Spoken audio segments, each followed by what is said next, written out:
আসসালামু আলাইকুম, আমি মনিরুল ইসলাম। আজ আপনাদের সামনে তুলে ধরছি টাঙ্গাইলের নাগরপুর ঢাকা রুটে পরিবহন খাতের এক ভয়াবহ চিত্র। নাগরপুর ঢাকা রুটে চলছে লক্কর ঝক্কর বাস, জনজীবন চরম ঝুঁকিতে। প্রতিদিন নাগরপুর থেকে ঢাকায় যাতায়াত করছেন হাজারো মানুষ, কিন্তু তারা জানে না তারা একটা ভাঙা বাসে করে যাত্রা করছেন মৃত্যুর দিকে। এই ভিডিওটা আপনি দেখছেন মানে আপনার জানা দরকার বাস্তবটা। নাগরপুর ঢাকা রুটে এসবি লিংক ও ভিলেজ লাইন নামের বাসগুলো চলছে সম্পূর্ণ ফিটনেসবিহীন অবস্থায়। রঙে উঠে যাওয়া বাস, ভাঙা কাচ, নেই সংকেত বাতি, লুকিং গ্লাস তো দূরের কথা, অনেক বাসে ভিতরের সিটেও জমে আছে ধুলোর স্তর।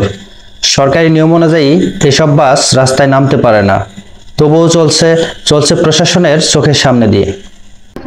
এসবি লিংকের সার্ভিসটা মানে গাড়ির তো কোনো গুণগত মান নাই, একদম বাজে মান। আর তারপরে মনে করেন তাদের যে ড্রাইভ, খুব রং ড্রাইভ। তারা যে গাড়ি চালায়, এটা গাড়ি চালানোর মতো না, তারা উল্টাপাল্টা গাড়ি চালায়।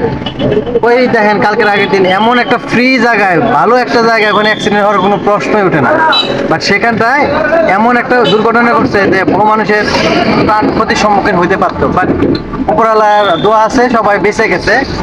তো যদি এসবি লিংকের এই রুটে গাড়ি চলাচল করতে ইচ্ছুক এদের কোম্পানিগুলি, গাড়িগুলি আরো মানসম্মত করা উচিত। যে আমি মনে করি যে আমাদের এখানে মাননীয় ইউনো মহোদয়, তিনি অনেক বিচক্ষণ একজন ব্যক্তি। এসিলেন্স স্যার, তিনি অনেক বিচক্ষণ একজন ব্যক্তি, এবং থানা ভারপ্রাপ্ত কর্মকর্তা তিনি আরো দক্ষ একজন মানুষ। আমি মনে করি ওনারা এখন খুব সুন্দর সুশৃঙ্খলভাবে আমাদের নাগরিকতাকে প্যাকেজ দিচ্ছে আইন শৃঙ্খলার দিক থেকে। তো আমি তাদের সুদৃষ্টি কামনা করছি। এখানে 3 ঘন্টার পথ এখন 5 ঘন্টা সময়, নিরাপত্তা দুই আজ প্রশ্নের মুখে।